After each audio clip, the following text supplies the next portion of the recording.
Hey guys, Darren here. Welcome to Me, Him Country Living. Hope you guys are doing okay. If you watched the prior video, you'll know that we were at the wood lot and got a bunch of firewood, and I've got it staggered sitting up here. I'll show you. Hang on just a second. More to come.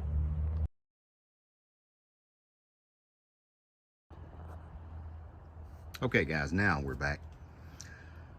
This is what I have done with this firewood, these blocks. Now, they can be problematic in the fact that they sit so tight together that you can stack them and it takes forever for them to dry out completely. We had some hard rain yesterday, so this stuff is still fairly wet. Not this stuff. This is the seasoned stuff that I've already had. But my thought, if you guys are going to be doing this or buying anything like this to burn, stagger it, put it into a pyramid, and that way you have air spaces, and that gives you plenty of flow all the way around the wood as best as you can, and that will allow it to dry a little bit faster. I've already got the busting sledge out here, been sharpening it a little bit. This is what I'm going to try to get busted up today, just to replenish what we have burned. One of the things, two people I will attribute to my knowing how to bust wood is one, my dad, because this is how we heated our house when I was little, and the other one is to Wrangler Star. He don't know me for nothing, so he'll never see this video, but man's got sense in his head when it comes to cutting wood with an axe and how to do it safely. We're getting ready to cut wood. I don't have any kind of hanging obstructions over it. I can sling the axe all the way around over my head completely, and I'm not going to hit anything. I can go all the way around side to side and not hit nothing. I'm going to put on some safety glasses in just a second. I have a stump that I'm cutting from, and the stump is low enough to where when I cut and I miss, or it splits and it goes into the ground, it goes into the ground. It doesn't sling around and catch me in the leg. And if I can find my tripod, I'll show you what I'm talking about. So, more to come. Now, it never fails. When you're getting ready to chop wood, bust it, there's nobody.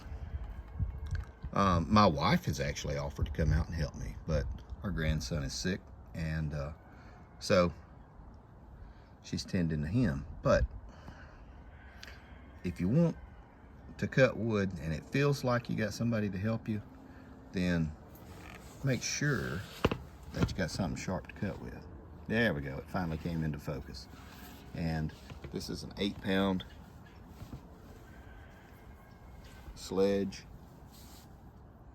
It's not sharp, it's sharp enough, but I'm not trying to cut paper with this thing. I'm trying to cut blocks of wood that are damp. So it's in good shape. I've been sitting here bringing it back to life because I do miss, you know, and I hit the ground. Well, I don't miss, but it splits and it hits the ground. So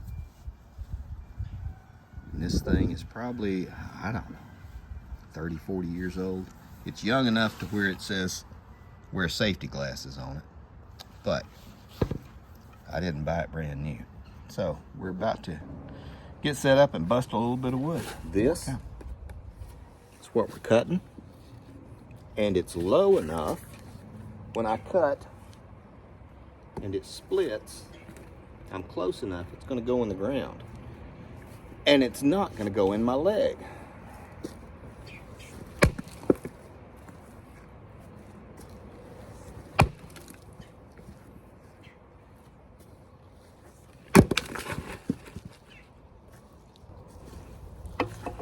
More to come.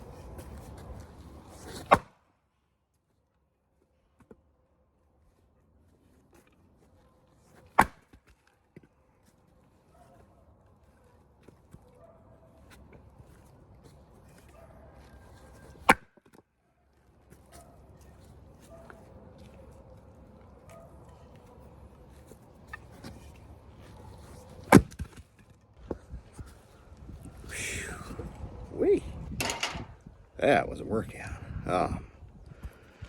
Got everything cleaned up, put up. I busted all the wood that I had set down. That's a second wheelbarrow load.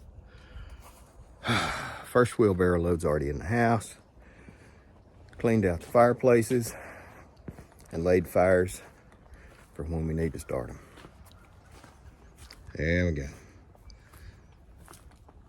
Some of it's a little bit damp, but I gotta find a place to put this thing out of the weather. That's it. That's how we get our firewood and cut everything and get it ready. I'm whooped. Anyway, guys, we're going to wrap it up. Thanks for coming by. Thanks for hanging out. I really appreciate it. And you can see it's pretty decent day. It's in the 50s out here right now. It's a good day to cut wood. Take care of you people.